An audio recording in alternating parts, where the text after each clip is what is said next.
Anyways, ituloy natin to. Diba? Sige, magturuan kayo ng puso for today's video. Nanggigigil ako sa inyo. Wait lang.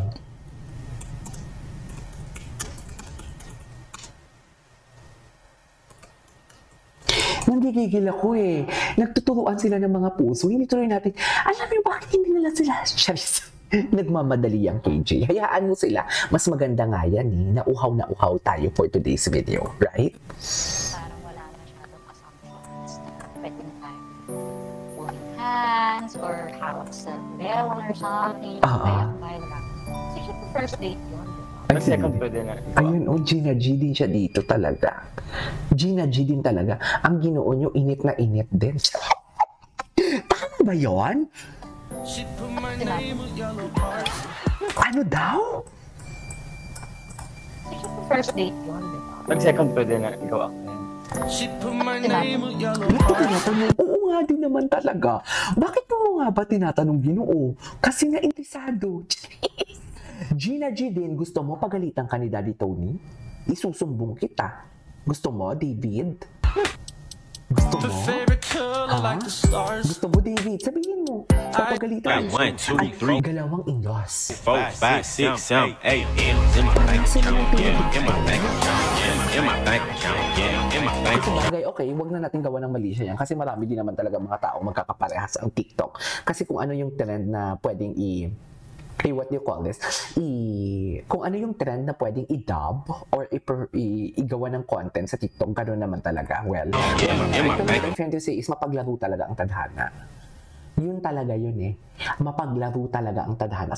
Hindi talaga ako makamove on. Sa dami-dami ng jacket talaga. Letter A talaga yung initial. Tapos ang sabi ko nga kanina, bukod sa letter A na may jacket, late ko na eh. Kung hindi ko pa nagbukas ng TikTok, hindi ko pa yung nakita yun. Late na eh. Late ko na nakita. So basically, may letter A sa padlock. Alex ang padlock. Alex ang libro. Doon sa dump na September ni Barbie. And letter A ang jacket niya. Ang dami. Ang dami na hindi natin pwedeng ma-disregard eh. Sa totoo lang. I got 1, 2, 3, 4, 5, 6, 7, 8 Happy November 1, Jacqueline. Wait lang, pasahin mo natin si Jacqueline. Kasi si Jacqueline ang panauhin natin for today's video. Magandang nakali si Kaya sa lahat. Ay, si hello, Barda, hello. Si letter A is Alexander, di ba, Trini? Sinasabi ko sa'yo. Jacqueline, nalaman mo na ba? Ngayon ko lang nalaman talaga. Actually, kagabi ko lang nalaman talaga. Na yung jacket pala ni Barbie, may letter A. Ngayon sabihin mo sa akin, Jacqueline. Sabihin mo talaga sa akin, mapaglaro ang tadhana, right? Iba ang tadhana pag gumalaw ang tadhana, iba. Diba? So ngayon, paano natin to Jacqueline na-explain? Letter A ang padlock, Alex ang padlock, letter Alex ang libro, tapos ngayon ang jacket, letter A. So ngayon, explain mo sa akin, Jacqueline, kung saan ako nagkamali. Eme lang. Anyways, Jacqueline, shout out to you, ha? All you have to do is just sit down, relax, and enjoy the vlog. Iyan ang gusto ko sa'yo, tiyan nararamdaman mo, kaya ang reaction mo, okay, yung nararamdaman mo, iyan ang gusto ko sa'yo, totoo. Yung nararamdaman mo, kaya ang reaction mo, okay, gets kita. Ay, gets mo ako, Marites. I love you. Hindi ko sure ko kanta ni Bunso. Okay. Anyways, nabasa na.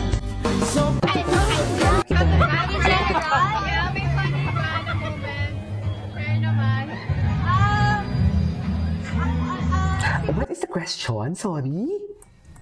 Mami General, may funny ba na moment? Fair naman. May funny ba na moment? Share naman. Siguro pag kunyari natutulog ako, tapos biglang nag-actor scene na I didn't have time to freshen up, ganyan. Yun, lakas ng loob na lang. Pero pag ako yung may enough time to prepare, I really see to it na mag-toothbrush, para fresh, hindi nakakahiya. What about you, David? Ay, si Barbie, yan. Yan yung sinasabi ko sa inyo. Yan yung sinasabi ko sa inyo. Tignan mo yung mga titig. Si Barbie parang pinakuluang talaga siya. Parang alam mo yung marshmallow na sinunog. Di ba yung marshmallow malambot na? Tapos pag sinunog mo, masyadong lalambot, di ba? Parang alam mo yung sinunog siyang marshmallow. Tipong alam mo yung wala na siyang spinal cord. yung batok niya, yung nape niya wala nang connect, hindi na nakakonekta sa spinal cord. Hindi ko alam mo yung, ay, darn. Ang lambot na talaga ng kanyang leeg for today's video. Oh, with Barbie, Sige, Barbie, asarin mo ko. Sige, Barbie. Sige, go. Atake. was never a time naman. Ay. Pero ngayon, hindi na natin nakikita nagkakalabitan sila, no? Kasi mas malala na sa kalabitan talaga. Kasi di ba before, yung mga daig ka ng lola ko na mga interview nila, yung kahapon ko na napanood na nagkakalabitan pala sila. Ngayon, hindi na talaga sila nagkakalabitan, mami. Kasi dikit na sila. Haller, na-touch na nga si B1 at si B2, di ba? Si Suzette and si Sol, na-touch na nga. Thank you, enjoying the show. Thank you! Alam mo yan, Jacqueline, thank you. Anyways. Gusto niyo bang umiyak? Press 1 na kayo kung gusto niyo umiyak. Press 1 kayo for today's video. Gusto niyo bang umiyak? Gusto kong panoorin yung Karen Davila ni Barbie Fortesa. Kasi matagal ko na yun, 3 years na yun, nakalimutan ko na yung mga sagot doon ni Barbie Fortesa sa interview niya. Gusto niyo bang umiyak? Yeah. Ang ina. Si Barbie, tingnan nyo, nanggigigil ako. Oh my God, parang totoong kasabihan, no? Ginoo fell first, but Barbie Fortesa fell harder. Tama ba yun? Tama ba yun? Parang, oo, given the fact, we cannot deny the fact talaga na parang nakikita talaga natin doon before na ang ginoo talaga natin or David Licauco is parang kahit may boyfriend pa si Barda, I don't wanna say this ha, pero hindi naman siya siguro abangers. It's just that crush niya na lang talaga siguro si Barbie before, kahit may boyfriend pa si Barbie. Crush niya si Barbie before, kahit may boyfriend pa si Barbie. And then eventually, hindi niya maitago yun. Kaya makikita natin yung parang pinakuluang baka siya, di ba? Sobrang lambot ni David. Pero na naging single na si Barbie, atake si Barbie, no? Atake, nilayag talaga nila, di ba? Yung mga hindi natin nakita, yung about sa comfort mo ako sa Canada. Kitang-kita natin ngayon sa harap ng camera. Di ba? Atake. Gusto niyong umiyak? Sige, panoorin natin mamaya. Kaya natin na, Barbie Fortesa. Siya yung lakas na loob talaga. Lakas na loob. Anyways. Hindi, tapusin lang muna natin dito yung kay Ma'am Barda United kasi may mga ano siya eh, may mga analysis siya eh. Gusto ko lang makita talaga yung ano. Wait. Ay! Barbie Fortesa niyo. Naglo-loading pa. Kamusta kayo? May inday-inday ba kayo dyan? Gustong umiyak ni Jacqueline. Oh, Jacqueline, ayoko, malayo ka sa pamilya mo. Diba? Low-key sila, pero di man natin nagkakahiya sila.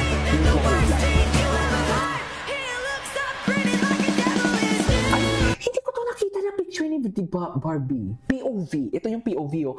POV, napansin ng mga fans na may letter A ang jacket ko kahit sobrang layo na ng photo. Yan yung itsura niya. Na-shock siya. Ayan no, POV, napansin nila ang jacket na to na may letter A. Tinago na nga niya eh. Charis! Ang gusto niya na nga i-emphasize dito, yung picture niya na yan eh. Diba?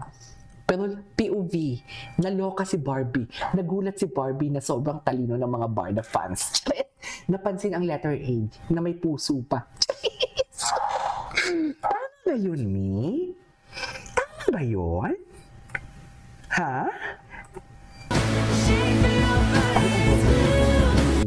Ang ganda ni Barbie. Mas na ba ito? Ang ganda ni Barbie. Anyways, reach in proper setting calorie. Paano?